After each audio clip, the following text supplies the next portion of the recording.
Hello everyone, मेरा नाम कृतिश नंदी है और आज मैं आपके साथ केमिस्ट्री के इंपॉर्टेंट चैप्टर केमिकल काइनेटिक्स के बारे में डिस्कस करने जा रहा हूँ। आपको जैसे पता है केमिकल काइनेटिक्स में बोर्ड में कम से कम यहाँ से 4 से 5 नंबर का क्वेश्चन आता है और कॉम्पिटिटिव एग्जाम जैसे नेट या जेईई में कम से कम आप यहाँ से 2 से 3 क्वेश्चन एक्सपेक्ट कर सकते हैं।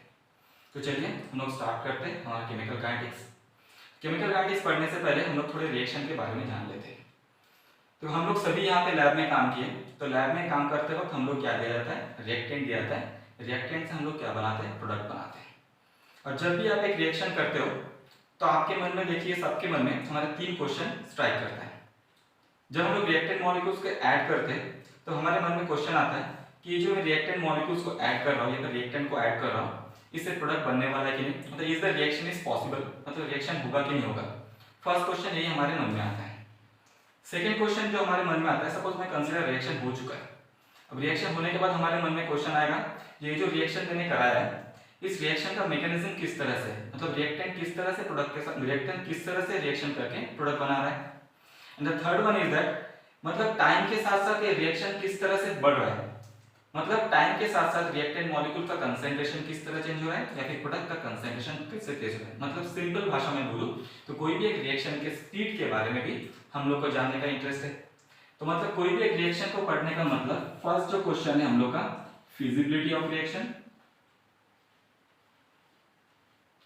The second one, mechanism of reaction, and third one, speed of reaction।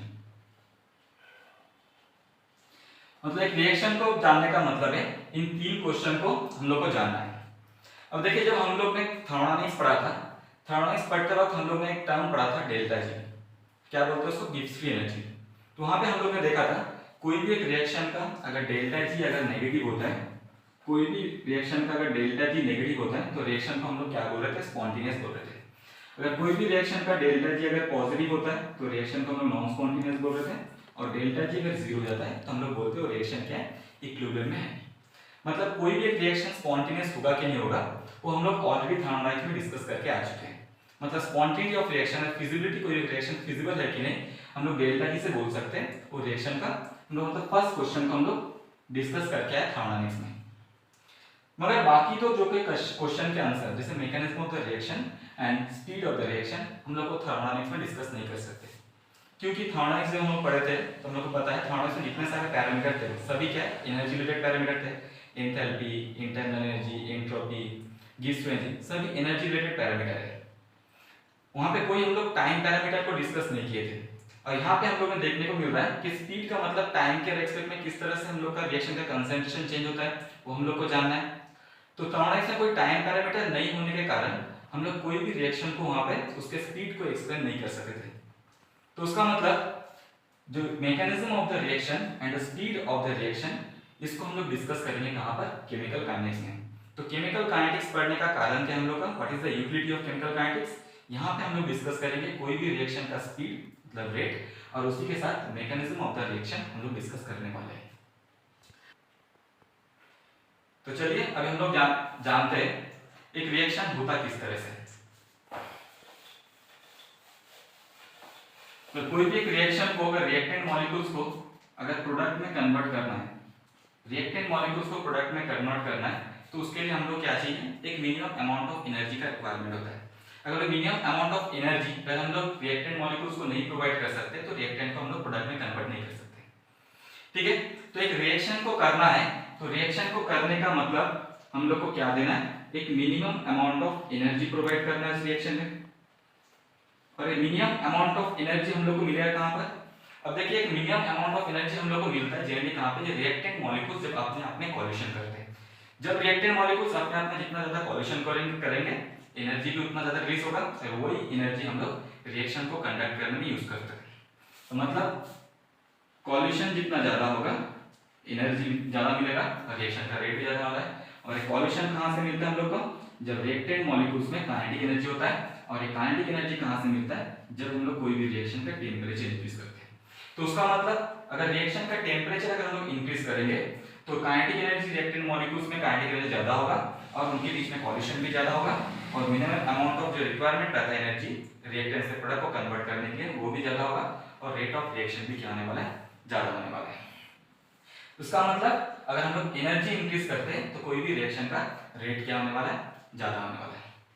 अब इतने टाइम से हम लोग रेट कर रहे हैं, और रेट क्या है इसके बारे में थोड़ा जान लेते हैं। तो जिन्हें भी रेट का मतलब होता है, कोई भी रिएक्शन का रेट का मतलब हम लोग बोल सकते हैं the change of concentration of reactant और product with respect to time, इसी को हम लोग बोलते हैं रेट। मतलब टाइम के रेस्पेक्ट में कोई भी रिएक्टेंट या प्रोडक्ट का कंसेंट्रेशन किस तरह से चेंज हो रहा है, उसी को हम लोग उस रिएक्शन का रेट बोलेंगे। अब देखिए इनिशियली जब हम लोग ने रिएक्शन को स्टार्ट किया था, इनिशियली रिएक्शन स्टार्ट करने का मतलब तब हम लोग क्या 100% रिएक्टेंट है, कोई भी प्रोडक्ट उतना तक बना नहीं है। अब जितना टाइम इंक्रीज होता है, तो टाइम इंक्रीज होते होते क्या रिएक्टेंट मॉलिक्यूल धीरे धीरे प्रोडक्ट में कन्वर्ट हो रहा है। हाँ, तो मतलब रिएक्टेंट का कंसेंट्रेशन डिक्रीज करता है। तो यहाँ पे मैं बोल सकता हूँ जितना ज्यादा हम लोग का टाइम इंक्रीज करेगा, कंसेंट्रेशन ऑफ रिएक्टेंट उतना डिक्रीज करने वाला है, और उसी के साथ साथ कंसेंट्रेशन ऑफ प्रोडक्ट इंक्रीज करने वाला है। ठीक है, तो मतलब टाइम इंक्रीज होने के साथ साथ रिएक्टेंट का कंसेंट्रेशन इंक्रीज होता है, और प्रोडक्ट का कंसेंट्रेशन रिएक्टेंट का कंसेंट्रेशन डिक्रीज होता है, और प्रोडक्ट का कंसेंट्रेशन इंक्रीज होता है। अब हमने यहाँ पर देखा कि रेट का मतलब है कोई भी रिएक्टेंट है या प्रोडक्ट का कंसेंट्रेशन किस तरह से टाइम में चेंज होता है, उसको हम लोग रेट बोलते हैं। इस रेट को हम लोग दो तरह से कैलकुलेट कर सकते हैं। रेट को हम लोग दो तरह से कैलकुलेट कर सकते हैं। एक होता है हम लोग का with respect to reactant, and second is with respect to product. अब विथ रेस्पेक्ट टू रिएक्टेंट और विथ रेस्पेक्ट टू प्रोडक्ट हम लोग रेट कैलकुलेट करेंगे। तो विथ रेस्पेक्ट टू हम लोग रिएक्टेंट रेट लिख सकते हैं, रेट इक्वल्स टू हम लोग यहाँ से लिख सकते हैं change of concentration of reactant by change of concentration of change of time. और दूसरी तरफ प्रोडक्ट के बारे में हम लोग लिख सकते हैं change of concentration of product by change of concentration change of time. अब देखिए जब भी एक रिएक्शन आगे बढ़ रहा है, मतलब टाइम इंक्रीज कर रहा है, तो टाइम इंक्रीज करने के साथ साथ रिएक्टेंट का कंसेंट्रेशन डिक्रीज करता है, और प्रोडक्ट का कंसेंट्रेशन क्या हो रहा है, इंक्रीज कर रहा है। तो उसका मतलब हम लोग चेंज कंसीडर करेंगे। यहाँ पे डेल्टा सी मतलब क्या, चेंज, और चेंज को हम लोग किस तरह से लिखते हैं, फाइनल माइनस इनिशियल। तो ये फाइनल माइनस इनिशियल अगर लिखते हैं हम लोग, तो फाइनली जो रिएक्टेंट का कंसेंट्रेशन है, इनिशियल कंसेंट्रेशन कितना होना चाहिए, कम होगा, और इनिशियल कंसेंट्रेशन से अगर फाइनल कंसेंट्रेशन कम है तो डेल्टा सी का वैल्यू क्या आने वाला है, नेगेटिव आएगा। तो डेल्टा सी का वैल्यू नेगेटिव होने का मतलब है rate with respect to reactant किस में आने वाला है, हम लोग का नेगेटिव में आएगा। और rate with respect to reactant negative का मतलब है क्या, कोई भी रिएक्शन नेगेटिव में जा रहा है। अब आप सोचिए कोई भी हम लोग स्पीड है, कोई भी गाड़ी अगर चल रहा है, उसको हम लोग कभी लिखते हैं -5 km/h, नहीं लिखते, क्योंकि रेट कभी भी नेगेटिव में नहीं हो सकता। तो रेट कभी नेगेटिव नहीं होने के कारण हम लोग इस साइन के सामने एक नेगेटिव साइन ऐड करते हैं रिएक्शन रेट को पॉजिटिव करने के लिए। तो उसका मतलब हम लोग रिएक्टेंट के रेस्पेक्ट में जब भी हम लोग रेट लेंगे तब माइनस डेल्टा सी पर डेल्टा लिखना है। दूसरा तरफ अगर हम लोग प्रोडक्ट के रेस्पेक्ट में अगर हम लोग रेट लिखते हैं, तो प्रोडक्ट के रेस्पेक्ट में let delta C by product by delta T. तो यहाँ पर देखिए चेंज मतलब फाइनल माइनस इनिशियल, और फाइनल कंसेंट्रेशन ऑफ प्रोडक्ट ज्यादा होता है रिएक्टेंट से, final concentration of product initial से ज्यादा होता है, तो मतलब डेल्टा सी क्या आने वाला है, पॉजिटिव होगा। तो यहाँ पे क्या रेट पॉजिटिव ही आ रहा है, इसलिए यहाँ पे हम लोग कोई भी साइन ऐड करने की जरूरत नहीं है। तो हम लोग ने आज क्या देखा, तो हम लोग ने यहाँ पे सीखा, देखो कोई भी रिएक्शन का रेट कितने तरह से होता है, लोग दो तरह से रिएक्शन का रेट देखे, reactant with respect to reactant and with respect to product. ठीक है, और रिएक्टेंट या प्रोडक्ट के रिएक्टेंट के रेस्पेक्ट हम लोग रेट लिखते हैं, तो उसके सामने हम लोग नेगेटिव साइन यूज करते हैं, और प्रोडक्ट के सामने जब प्रोडक्ट के रेस्पेक्ट में लिखते हैं तो वहां पे हम लोग कोई साइन यूज करना नहीं होता है। क्लियर? तो आज के लिए इतना ही, नेक्स्ट क्लास में फिर मिलते हैं। Thank you.